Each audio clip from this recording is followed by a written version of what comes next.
बिस्मिल्लाहिर्रहमानिर्रहीम अस्सलाम वालेकुम वरहमतुल्लाहि वबरकातुहू।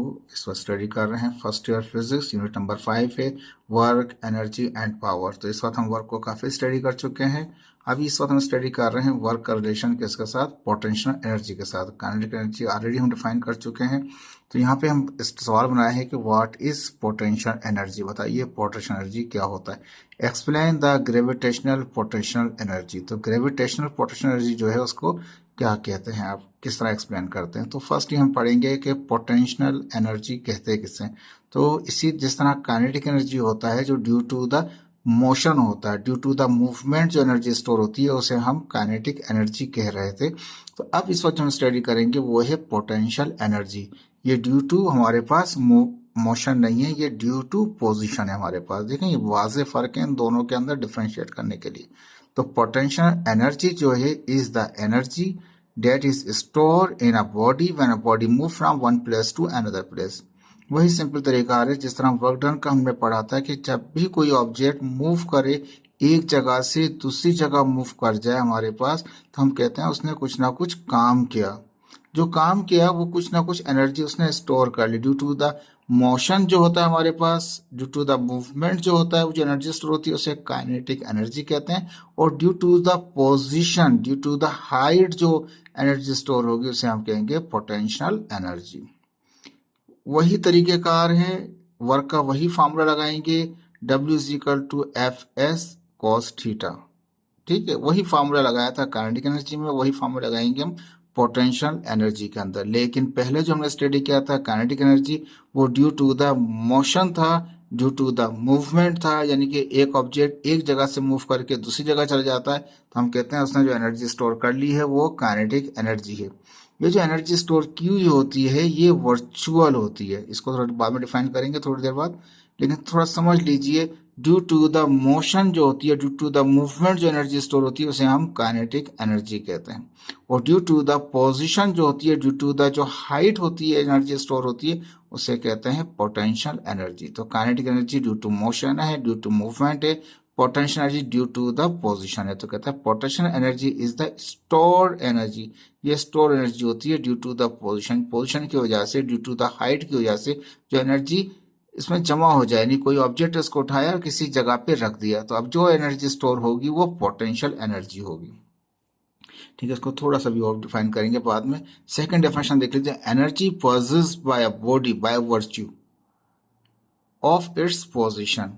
किसी भी पोजीशन की चेंज होने की वजह से जो एनर्जी स्टोर हो गई है, जो एनर्जी रखता है कोई बॉडी, वर्चुअली रखता है। यानी वर्चुअली का मतलब है कि वो है जरूर लेकिन नजर नहीं आ रहा होता पास। वर्चुअल का मतलब है, देखें कि दो वर्ड जानते हैं आप, वर्चुअल और एक होता है रियल। रियल में क्या होता है, वो सामने नजर आ रही होती है। वर्चुअल क्या होता है, वो सामने नजर नहीं आ रही होती बट इट एग्जिस्ट, वो एग्जिस्ट करती है। तो काइनेटिक एनर्जी भी एक वर्चुअल एनर्जी है, पोटेंशियल एनर्जी भी क्या है, एक वर्चुअल एनर्जी है। ठीक है, याद रखिएगा इस चीज को, दोनों एनर्जी वर्चुअल हैं। एक ड्यू टू पोजिशन है जिसको पोटेंशियल एनर्जी कह रहे हैं, एक ड्यू टू मोशन है जिसको काइनेटिक एनर्जी कहते हैं। तो energy possessed by a body by virtue of its position. देखें वर्ड बहुत इंपॉर्टेंट है, ये एमसीक्यूज में भी काम आएगा। Due to position, due to height, due to motion, due to movement. Due to height और ड्यू टू पोजीशन हम पोटेंशियल एनर्जी कंसिडर करेंगे, due to motion, due to movement हम कंसिडर करेंगे काइनेटिक एनर्जी। तो ये आपका डिफरेंशिएट भी हो गया साथ साथ। तो ये जो वर्चुअली जो एनर्जी स्टोर हो जाती है उसे कहते हैं पोटेंशियल एनर्जी। काइनेटिक एनर्जी भी वर्चुअल एनर्जी है, पोटेंशियल एनर्जी भी वर्चुअल एनर्जी है। ठीक है जी, एग्जाम्पल क्या है, यहाँ पे नजर रोलर कोस्टर नजर आ रहा है। रोलर कोस्टर क्या करते हैं, मूव करके ऊपर जा रहा होता है। जैसे जैसे नीचे से ऊपर जाते जाता है उसमें क्या होता है, पोटेंशियल एनर्जी बढ़ती जाती है। अच्छा, दोनों का क्या है, आपस में कंजर्व्ड मामला है। क्या है कि जैसे पोटेंशियल बढ़ती जाएगी तो काइनेटिक एनर्जी कम होती चली जाएगी। जैसे नीचे आता जाएगा क्या होगा, पोटेंशियल एनर्जी कम होती चली जाएगी। रोलर कोस्टर नजर आ रहा है आपको, जैसे जैसे रोलर कोस्टर नीचे आता जाएगा पोटेंशियल एनर्जी कम होती जाएगी, काइनेटिक एनर्जी बढ़ती जाएगी। ठीक, कंजर्व अगर सिस्टम था, कंजर्व सिस्टम में क्या होता है कि वो कांस्टेंट रहे, एनर्जी कांस्टेंट रहे। तो एक चीज बढ़ेगी तो एक चीज कम होगी, याद रख लीजिएगा। तो याद रख लीजिए, मोशन जैसे जैसे हाइट अप जाते जाते हैं ऑब्जेक्ट, ऐसे ऐसे पोटेंशियल एनर्जी बढ़ती जाती है। जिस तरह हमने काइनेटिक एनर्जी में पढ़ा था, जैसे जैसे मूव करते जाते हैं, फासला कवर करते जाते हैं, ऐसे ऐसे काइनेटिक एनर्जी बढ़ती जाती है। लेकिन उसमें जो इंपॉर्टेंट रोल था वो वेलोसिटी का था। यहाँ पे जो इंपॉर्टेंट रोल है वो हाइट का होगा। जैसे जैसे हाइट बढ़ती जाएगी, ऐसे ऐसे पोटेंशियल एनर्जी बढ़ती जाएगी। जैसे जैसे हाइट कम होती जाएगी, ऐसे ऐसे पोटेंशियल एनर्जी आपकी कम होती चली जाएगी। काइनेटिक एनर्जी में हमने पढ़ा था, जैसे जैसे वेलोसिटी बढ़ती जाएगी, ऐसे ऐसे काइनेटिक एनर्जी बढ़ती जाती थी। ठीक है, दोनों को मैंने कंपेयर करके भी आपको समझा दिया। ठीक है, रोलर कोस्टर एग्जाम्पल है, जैसे जैसे वो हाइट जाता जाएगा तो ऐसे ऐसे उसकी पोटेंशियल एनर्जी बढ़ती जाएगी। जैसे रोलर कोस्टर नीचे आता जाएगा तो याद रखिए उसकी पोटेंशियल एनर्जी कम होती जाएगी। यहाँ पे एक डैम दिखाया है हमारे पास, डैम में से वाटर क्या हो रहा है, रिलीज हो रहा है। जैसे जैसे वो हाइट कम होती जाएगी, ऐसे ऐसे उसकी पोटेंशियल एनर्जी कम होती जाएगी। ये ट्रीज हैं जिनके अंदर आपको नजर आ रहे हैं एप्पल लगे हुए हमारे पास। ठीक है, तो एप्पल ट्री है, मैंगो ट्री है, वाट एवर जो भी कहना चाहें, ऑरेंज का जिसको भी कहना चाहें आप। ठीक है, ये जो हाइट के ऊपर है, जमीन से ऊपर है हमारे पास, हाइट के ऊपर जो एनर्जी इसमें स्टोर हुई हुई है। अब ऐसा नहीं हो कि बंदा जमीन से उठा के लेकर गया, उसको दरख्त में जाकर उसको लटका दिया, ऐसा नहीं हो, तो ऊपर ही ग्रो करते हैं। लेकिन उसमें जो एनर्जी होती है वो पोटेंशियल एनर्जी, जैसे वो नीचे आएगा तो उसकी पोटेंशियल एनर्जी कम होती चली जाएगी। यहाँ पे नजर आ रहा है, एरो नजर आ रहा है आपके पास, एक गुलेल नजर आ रही है आपके पास, जिसके अंदर क्या करते हैं वो शूट करते हैं। तो ये अगर सीधा जाएगा तो जाहिर बात है वो कवर्ड करेगा, ये हाइट नहीं लेगा, सेम इस पे रहेगा, तो वो पोटेंशियल नहीं होगा, फिर काइनेटिक एनर्जी कहलाएगा। लेकिन ये एरो वाइज दिखा रहे हैं कवर अगर डिस्टेंस। ठीक है, यहाँ पे एक एग्जांपल दिखाई है हमारे यहाँ पे, एक पॉट दरख्त पे लगे हुए जो फल है हमारे पास, जैसे एप्पल वगैरह लगे हुए हैं, वो उसमें जो एनर्जी स्टोर है वो पोटेंशियल एनर्जी है। जैसे ही एक दरख्त टूट के जैसे इस दरख्त में से एक एप्पल टूट के गिरता है आपके पास, तो क्या होता है, उसकी पोटेंशियल एनर्जी कम होती जाती है, लेकिन काइनेटिक एनर्जी क्या होगी, वो बढ़ती चली जाएगी। ठीक है, ये आपके पास एक छोटी सी एग्जाम्पल थी इसकी। लेकिन याद रख लीजिए, ड्यू टू पोजीशन जो एनर्जी स्टोर होती है, और उसको कहते हैं हम पोटेंशियल एनर्जी। अब ग्रेविटेशनल पोटेंशियल एनर्जी किसे कहेंगे, इसके लिए समझने के लिए यहाँ पे एक पिक्चर बनाइए। एक ग्राउंड है, एकदम बुक की पिक्चर को फॉलो मत कीजिएगा, उसमें थोड़ी गड़बड़ हुई है। एक ग्राउंड है हमारे पास, ग्राउंड से एक जैसे टेरेस कह लेते हैं आप, या कोई फर्स्ट फ्लोर कह लेते हैं, जैसे कि बिल्डिंग्स होती हैं, फर्स्ट फ्लोर से जाता है 10 फ्लोर तक पहुंच जाता है, जो भी आप कह लें। अब कोई ऑब्जेक्ट हमारे पास फ्लोर 1 पे था। ठीक है, ये ग्राउंड लेवल है, ये लेवल 1 है हमारे पास। फ्लोर 1 पे था हमारे पास, उससे हमने फ्लोर 10 तक क्या किया, उसको लिफ्ट किया, उस ऑब्जेक्ट को खींच के ऊपर ले गए, फर्ज किया। ठीक है, एक समझ लें, लिफ्ट आप देख रखा है आपने, लिफ्ट मशीन लगी होती हैं बिल्डिंग्स के अंदर, वो भी सेम प्रोसीजर होता है। यही पोटेंशियल एनर्जी बढ़ती जाती है, जैसे जैसे लिफ्ट ऊपर जाती जाती है पोटेंशियल एनर्जी बढ़ती जाती है, जैसे जैसे वो नीचे आ रहा होता है पोटेंशियल कम होता जाता है। ठीक है, अब यहाँ पे कंसिडर किया, ये ग्राउंड है हमारे पास, ग्राउंड से जैसे कि फर्स्ट कर लें पोजीशन ए तक का जो फासला है वो y1 है हमारे पास। ठीक है, मास m है। ठीक है, अब हमने क्या किया, इसको यहाँ से पोजीशन ए से ले गए पोजीशन बी तक ले गए। मास तो वही m ही रहेगा, मास में तो कोई फर्क नहीं आएगा, लेकिन क्या होगा, अब ग्राउंड से बी पोजीशन तक का फासला क्या होगा, y2 हो गया हमारे पास। यानी कि ए पोजीशन का फासला जो है अर्थ से लेके y1 है, दूसरे बी पोजीशन तक का फासला y2 है।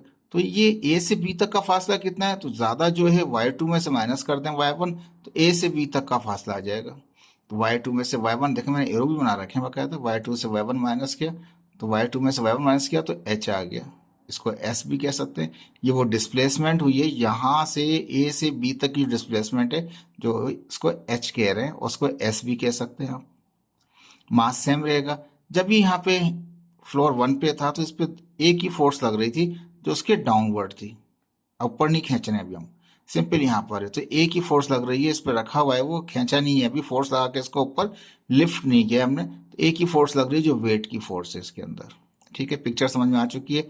अब पढ़ते हैं हम क्या लिखा है।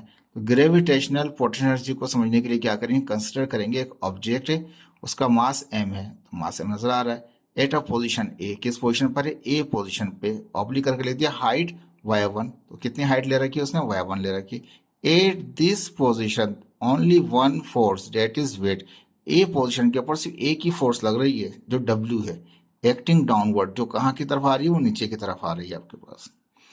अब कहते हैं now lifted object from position A to B, अपने उठा खींच के इसको ले गए कहाँ पे, बी पर ले गए। एट हाइट, कौन सी हाइट हो गई, अर्थ से वहां तक की, वो y2 हो गई। विथ अ फोर्स, एक फोर्स F लगाई तो ये लिफ्ट होके कहाँ पहुंच गया, बी पोजीशन पे पहुंच गया। तो कहता है कि with a force F distance between, ये कॉमा लगा दिया मैंने, ठीक है, distance between A and B, A से बी तक का जो डिस्टेंस है वो क्या होगा, y2 जो टोटल है बी के लिए y2 था, तो y2 में से y1 माइनस करेंगे तो वो h आ जाएगा, जिसको s भी कह सकते हैं और मैंने h भी कह दिया, दोनों कह सकते हैं। ठीक है, तो जब भी हम किसी कोई जनरल वर्क की डेफिनेशन, ये जब भी कोई ऑब्जेक्ट को मूव कराएं फोर्स लगा के, तो उसको कहते हैं उसने कुछ ना कुछ, फिजिक्स के टर्म में कहते हैं उसने कुछ ना कुछ काम किया, वर्क किया। तो अब ये मूव होके यहाँ से वहां चला गया, तो जब कोई फोर्स कौन सी लगाई, एफ लगाई, एक अलग बात है, वेट भी एक फोर्स लग रही है उसके अंदर, जो जो बराबर आपस में बराबर है, ठीक है, लेकिन डायरेक्शन दोनों की अपोजिट है। फोर्स अप लगाई है, ग्रेविटेशनल फोर्स जो वेट है, वेट कहाँ पर है, वो नीचे की तरफ है, दोनों अपोजिट है। ठीक है जी, तो ये जो ऑब्जेक्ट था इसको लिफ्ट करके यहाँ ले गए हम यहाँ पे, तो ये ऑब्जेक्ट का मास वही एम में रहा हमारे पास। ठीक है जी, तो हम यहाँ पे ये कह रहे हैं कि जब हम किसी ऑब्जेक्ट को फोर्स लगाएं और मूव कर जाए एक जगह से दूसरी जगह, जिस डिस्प्लेसमेंट कौन सी एच की है उसने, फोर्स एफ लगाए, एफ लगाने पर डिस्प्लेसमेंट कितनी हुई, यहाँ से यहाँ तक कि वो एच हुई, हम कहेंगे इस बॉडी ने ए से बी तक पहुंचते हुए क्या हुआ, वर्क किया। या दूसरे अल्फाज में ये कह लें, एफ फोर्स लगती रही कब तक, ए से बी तक पहुंचने में। ठीक है, ये भी कह सकते हैं। तो जो वर्क जो किया, तो इसका मतलब जो वर्क हुआ हमारे पास, अब इसमें कोई एनर्जी स्टोर हो जाएगी, जो एनर्जी जो होगी वो पोटेंशियल एनर्जी होगी, ड्यू टू पोजीशन होगी, ड्यू टू हाइट होगी, तो उसको कैलकुलेट करेंगे हम इसी तरीके से। तो कहता है both F and W R anti parallel, दोनों के दोनों एंटी पैरेलल है। अगर यहां से वहां तक का बनाऊंगा एंगल तो कितना बन जाएगा, 180 बन जाएगा। मीन्स थीटा जो है इसके और उसके दरमियान में कितना बनेगा, 180 बनेगा। देखें पीछे पढ़ चुके हैं, मैट्रिक में पढ़ चुके हैं, जो पैरेलल फोर्स होती हैं उनका एंगल बिल्कुल पैरेलल होती हैं, सेम डायरेक्शन होती हैं, थीटा 0 होता है। और एंटी पैरेलल होती हैं, ठीक है, अपोजिट डायरेक्शन होती हैं, सारी बातें, वो एंगल बिटवीन देम 180 होता है, ये याद रख लीजिएगा आप। तो यहाँ पे अपोजिट डायरेक्शन है, इसलिए एंगल बिटवीन देम कितना होगा, 180 होगा, यहाँ से वहां तक का।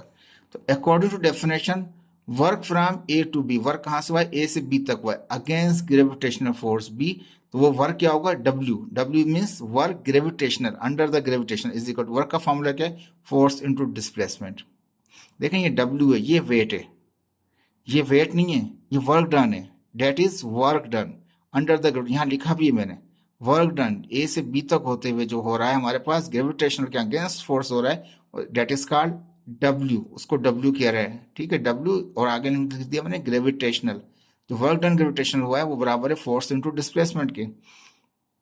ठीक है जी, अब हम जानते हैं एफ बराबर है किसके, वो एम जी के, क्योंकि एफ बराबर है किसके, डब्ल्यू के, दोनों सेम ही है, दोनों आपस में बराबर हैं, तो एफ की जगह क्या इस्तेमाल कर सकते हैं, डब्ल्यू, और W is equal to M G. और एस, एस बराबर है वो डिस्प्लेसमेंट जो हुई है वो एच, और जब भी हम हटाएंगे इसको तो क्या आ जाएगा, कॉस थीटा आ जाएगा। चाहे तो एक स्टेप मैंने डायरेक्ट कर लिया, आप लिखना चाहें तो आप लिख सकते हैं एफ एस कॉस थीटा भी सकते हैं इसको, लेकिन मैंने इसको फॉरवर्ड कर दिया, ये पता है हमने पहले पढ़ चुके हैं। एफ डॉट एस क्या होता है, force into F, force into displacement into cos theta आता है। ठीक है, तो जो डिस्प्लेसमेंट थी वो एच हुई थी, वो एच लिख दिया, जो फोर्स थी एफ इजिकल टू एम नहीं लगाएंगे, क्योंकि ये बॉडी लिफ्ट हुई है, लिफ्ट होने पे एफ इजिकल टू भी लगता है, एफ के बराबर होता है वेट के बराबर हो जाता है, तो वेट बराबर है किसके, वो एम जी के, डब्ल्यू बराबर है एम जी के। ठीक है जी, अब यहाँ पे क्या किया हमने, एम जी एच ये 7 हो गया, कोस थीटा, थीटा कितना हुआ, मैंने बताया कि दोनों एंटी पैरेलल हैं, तो इसमें एंगल बिटवीन देम कितना जाएगा, 180 हो जाएगा, तो कोस 180 कितना आ जाता है, वो -1 आता है, तो मल्टीप्लाई करते हैं तो माइनस का एम जी एच आ जाएगा। तो ये वेट नहीं है, डेट इज ग्रेविटेशनल, कहता है that is work done against the gravitational force, that is not a weight, ये वेट नहीं है, ये वर्क डन है हमारे पास। अब वर्क जो हुआ है, ये जो वर्क हुआ है ड्यू टू पोजिशन हुआ है, इसको कहेंगे पोटेंशियल, जो एनर्जी स्टोर हुई है इट इज पोटेंशियल एनर्जी। तो has potential energy is store in a body, body के अंदर जो एनर्जी स्टोर हुई है, जो वर्चुअली है, वो जो एनर्जी स्टोर हुई है that is called potential energy. और कब हुई है, when work is done against gravitational force of an earth, earth की ग्रेविटेशनल फोर्स के अगेंस्ट काम करते हुए ये एनर्जी स्टोर हुई है हमारे पास, तो that is called potential energy. तो जो वर्क डन हुआ है, जिसकी वजह से जो काम हुआ है और जो एनर्जी स्टोर हुई है, उसको हम कहते हैं पोटेंशियल एनर्जी। तो ये पूरा वर्क डन बराबर हो जाएगा किसके, पोटेंशियल एनर्जी को हो जाएगा, due to the position, due to the height. तो ये पूरा बराबर यहाँ पे है कि माइनस हमने इसलिए निगलेक्ट कर दिया कि neglect the negative sign because work has done against the gravity, gravity के अगेंस्ट काम हुआ इसलिए माइनस साइन आ रहा था, उसको हमें निगलेक्ट करना पड़ेगा। यूनिट क्या है इसका, यूनिट जो है जिस तरह से हमने काइनेटिक एनर्जी का निकाला था, इस तरह सेम यूनिट हमारे पास यहाँ पर आएगा। दोनों यूनिट हमारे पास जो है वो जाउल ही कहलाएंगे इसके अंदर।